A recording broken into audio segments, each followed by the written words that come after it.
Hello guys. बहुत सी ऐसी car companies है जिनकी वर्ल्ड लेवल पर काफ़ी अच्छी सेल होती है और वो वर्ल्ड की टॉप 10 कार कंपनीज में भी शुमार है। उन्होंने इस इरादे से इंडिया में भी अपने कारोबार को शुरू किया कि उनकी इंडिया में भी काफ़ी अच्छी सेल होगी, लेकिन थोड़े ही समय में वो कंपनीज इंडिया से डिसकंटिन्यूड हो गई और इसके कई सारे कारण हो सकते हैं। तो हम आज के हमारे इस वीडियो में उन्हीं कारणों पर बात करेंगे और जानेंगे कि वो कौन कौन सी कार कंपनीज है जो भारत में आई और कुछ सालों के बाद डिसकंटिन्यूड हो गई। तो चलिए शुरू करते हैं हमारे आज के इस वीडियो को, जिसका टॉपिक है why these car companies fail in India.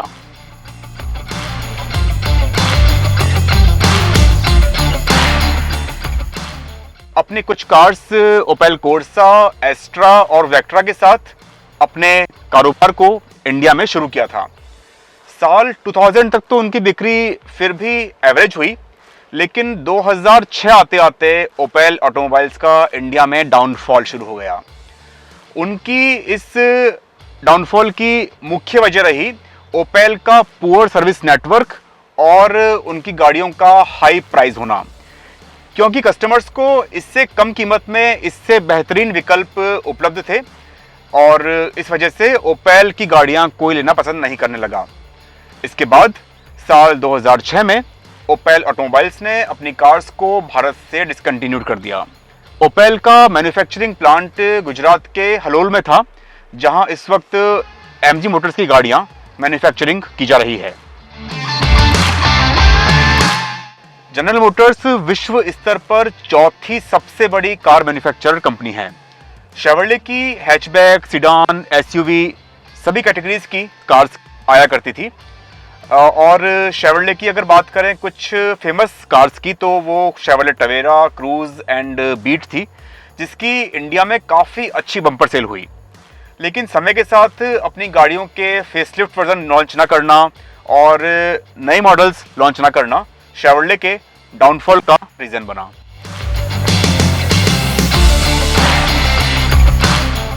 साल 2017 में शेवरले ने अपनी गाड़ियों को इंडिया से डिसकंटिन्यूड कर दिया।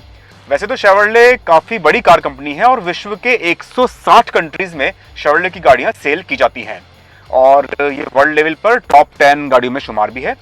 शेवरले का मैन्युफैक्चरिंग प्लांट गुजरात के हलोल में था, जहां अब एमजी मोटर्स की कार्स मैन्युफैक्चरिंग की जा रही है।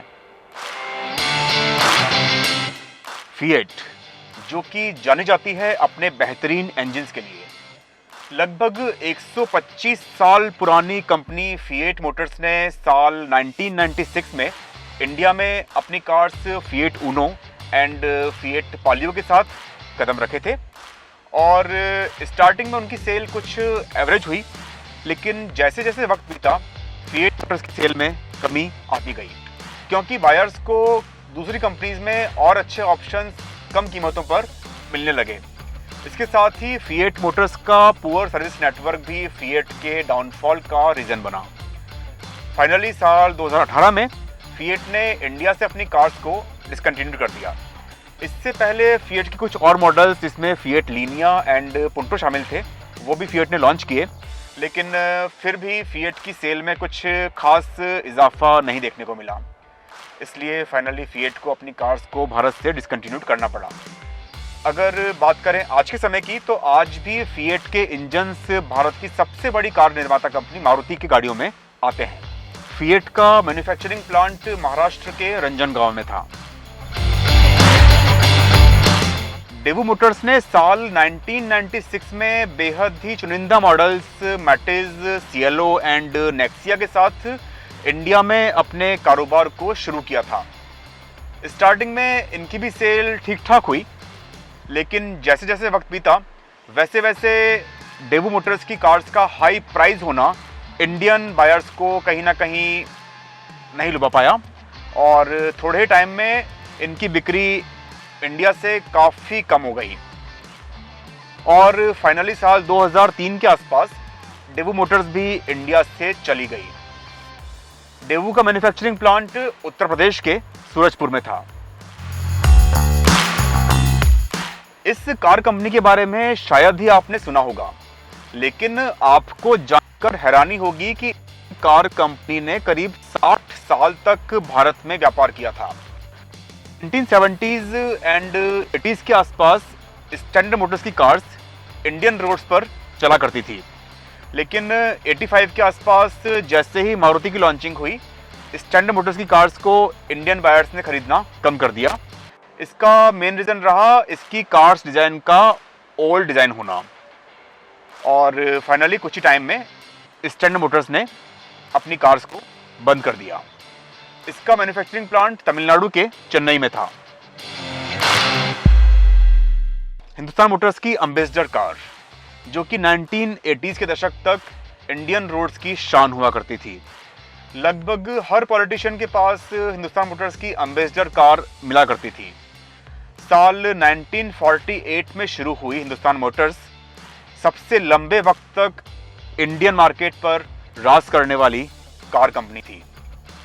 1948 में HM की first generation ambassador car launch की गई, और उसके बाद एक एक करके इस कार्स के कई जनरेशन्स लॉन्च हुए। यही वो कार कंपनी थी जो कि 1970s, 80s एंड 90s के दशक के अंदर बहुत लग्जरी कार मानी जाती थी। इसके बाद 1985 के आसपास मात्र 58,000 रुपीज़ में मारुति ने अपनी कार मारुति 800 को लॉन्च किया, और उस वक्त एम्बेसडर की कीमत करीब 85,000 के आसपास थी। इसके बाद एम्बेसडर की बिक्री में कमी आई और धीरे धीरे इस कार की सेल काफ़ी गिरने लगी। अगर बात करें 1960 से 80s के बीच, तो ये वो दौर था जब HM एम्बेसडर की 25 to 30,000 कार सालाना बिका करती थी, और ये उस वक्त एक बहुत बड़ा सेल्स फिगर था। इसके बाद मारुति की लॉन्चिंग जैसे हुई, वैसे ये सेल्स फिगर 3 to 4,000, 5,000 के आसपास सालाना गिर गया, और धीरे धीरे HM की कार्स को काफ़ी कम लोगों के द्वारा पसंद किया जाने लगा। इसके साथ साथ HM की एक और कार आया करती थी जो कि थी कॉन्टेसा, और वो भी काफ़ी लग्जरी कार अपने सेगमेंट की मानी जाती थी। अगर बात करें इसके मैन्युफैक्चरिंग प्लांट की, तो HM का मैन्युफैक्चरिंग प्लांट तमिलनाडु के चेन्नई में था। इनमें से कुछ कार कंपनीज़ की आज भी वर्ल्ड लेवल पर काफ़ी अच्छी सेल होती है, जबकि कुछ कार कंपनीज़ पूरी तरह से शटडाउन हो चुकी है। लेकिन इतना ज़रूर है कि ये सभी कार कंपनीज़ कभी ना कभी इंडियन रोड्स की लेजेंड हुआ करती थी, जो कि आज कहीं ना कहीं किसी डंपिंग यार्ड में रखी होंगी या फिर किसी मशीन से क्रश कर दी गई होंगी। हमारा ये वीडियो देखने के लिए आपका बहुत बहुत शुक्रिया। अगर आपको हमारा ये वीडियो पसंद आया हो तो आज ही वीडियो को लाइक करें और हमारे चैनल को सब्सक्राइब करें। Thank you so much.